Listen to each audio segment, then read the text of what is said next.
Third time making this cup of coffee today. Getting ready to make this video. I keep setting it down, and by the time I get back to it, it's cold, and I have to make it all over again. So hopefully this time we'll get through it. So it's been 4 years since I started this YouTube channel, and I never really formally introduced myself to all of you, so I want to fix that today if I can. I've been part of the gun industry all of my life. I grew up in it. In 1962, my dad started his little gun shop in our basement over here in our little corner of New Hampshire. And then eventually, as the business grew, he moved it out of the cellar, built a building on the property just for the gun shop, just for the retail store. And also, eventually, as time went on, the gunsmithing shop in the back. So, been in this all of my life. Dad had a passion for all things firearms. He was trained as a machinist when he got out of the Marine Corps following the Second World War.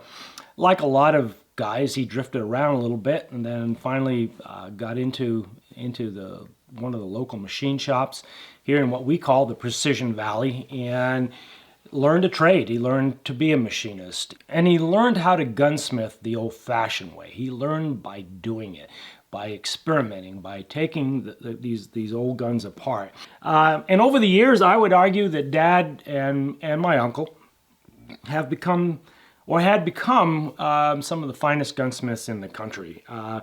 I guess I got dragged into this almost by default because my passions were a little different.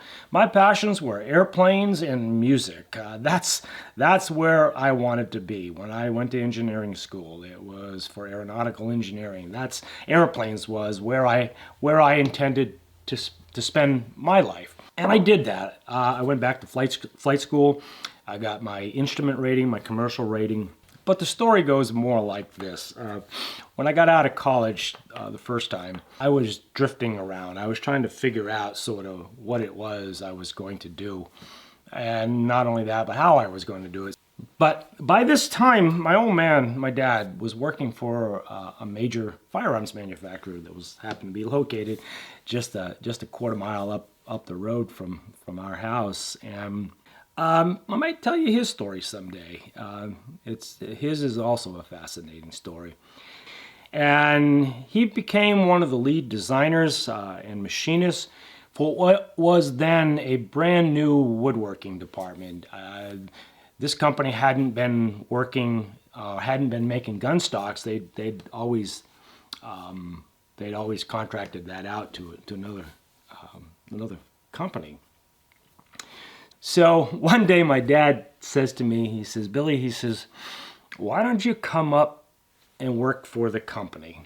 He said, "Come up for a year, maybe a year and a half." And I remember when I retired after 45 years with the company, I told my dad, I said, "Dad," I said, "that is or was the longest damn year I've ever spent ever anywhere." And truth is, 45 years later, it was a great place to work for. A lot of great experiences. So eventually, I became the lead woodworker. And before I transferred out of the wood shop into product design and development at the end of my career, I had designed several gun stocks that ended up being in the catalog, and I was also part of the production design process, which looked at how we manufactured these gun stocks and looking to get the best quality results that we could. And I also got to travel around the country to the different wood mills, buying and selecting some of that upper grade wood that would end up on some of the company's better firearms. So I would argue that with a team of really great folks, that we created what I believe is probably, or was probably, one of the finest gun stock making facilities in the country, in the industry. But during those 45 years, I was getting into my own side hustle. I was getting into custom stock work, working for my dad, my uncle. We were doing a lot of restorations and custom work, I got interested. I got hooked. And during all that, I got to know some very talented woodworkers and restorers. I had learned that if you just shut up and listen, these guys were a wealth of knowledge and experience, and most of them were really willing to share it. And I think most of us are. And I think that's probably really the roots of my channel. But this idea of restoration, this idea of looking back at processes, looking back at the culture and the people who designed and built these things 100, 150 years ago, sort of got deep inside me, and I wanted to know more. So I went back to college and I got a degree in history. And I didn't study history. I didn't care so much about the what or the why. I was really kind of interested in the how. I wanted to know. I wanted to know how to study history. I wanted to understand history from the perspective of the industrialists, what those people did, how they thought, how they processed. Because when you begin to understand that, you really do begin to understand the methods and the methodology that the folks used during these times. Now, the projects I've been involved with in both large and small ways are pretty significant, pretty important to America, to our historical self. I have been the lead restorer on a meeting house that was constructed or built in 1794. When you think about it, George Washington was still president when that building was built. I've done some restoration work down in Washington, D.C. at the Eisenhower Executive Office Building. That was a fun, fascinating project. And my current project is I'm working with a team of craftsmen, and we're recreating a room from the early 20th century for a major exhibit for an art museum out in the Midwest. That's been a hoop, working on that as well. And then, as you all know, doing repairs and restoration on all the projects that are coming into my shop. But because I don't know when to quit or when to sleep, one day I decided I was going to learn how to build guitars. I'm a musician, I'm a guitarist, and I thought, well, wouldn't it be kind of fun to learn how to build guitars? And in fact, the first video that I put up on this YouTube channel had to do with work on one of the guitars that I was building. The channel was young. It turns out that apparently not as many people were interested in building guitars as they are in restoring firearms, so you sort of let that one go. But anyway, worked with a master luthier and have become good friends with him. As we become friends with all of us craftsmen, we begin to network with each other and get to know each other, and we begin to feed off from each other, and we ask each other questions. And one of the things about craft or craftsmanship is that once you begin to develop a set of skill sets, those skill sets are easily transferable. I mean, you begin to learn how to think about craft, you begin to think about craftsmanship, you begin to think about engineering, and then you begin to learn that you can really push what you've learned out to other disciplines. So what has that all got to do with YouTube? Well, I'm going to be 68 in a couple months. I am looking 70 right in the jaw. And I've had so many great experiences. I've learned so much and from the work, from the people. And I thought I wanted to share my experiences, but I wanted to focus more on the art, the craft, and the engineering. But I wasn't quite sure how to pull all that off. I started out by doing restorations and maintenance work on my 1946 Willys CJ Jeep. Those vids actually do pretty well, so there's a lot of interest in the old Jeeps.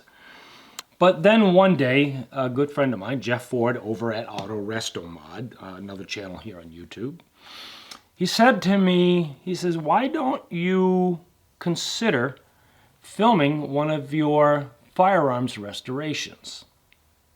And I remember telling him, Jeff, I really don't want to do that. I do that every day.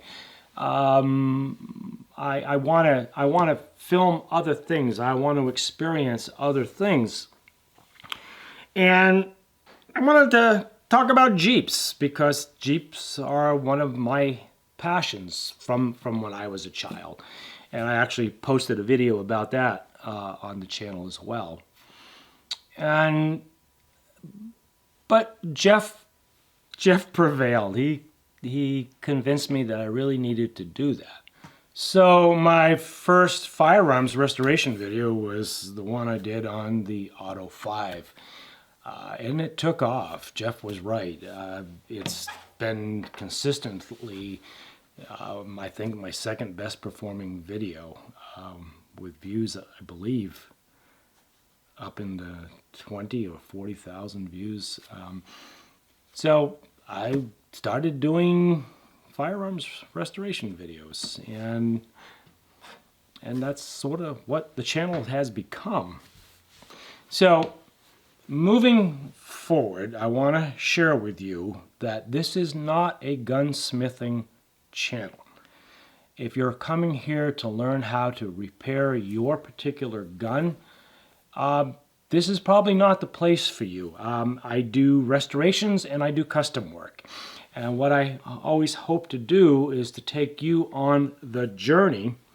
Now, I'm trying to make the channel as informative and entertaining as I can. But my shtick, it's restorations and restoration philosophy. And you'll see some vids on my channel where I talk about that exactly.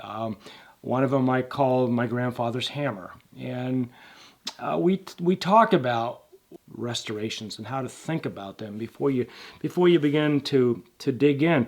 And you can also watch another video over on Jeff's channel, and I'll put a link to that up here, where Jeff and I had the same discussion on his channel talking about the philosophy of restorations. Now Jeff restores old muscle cars, but the art of restoration, the philosophy of restoration, it doesn't really change. So Jeff and I had this opportunity to have a discussion, and Jeff shared that on his channel.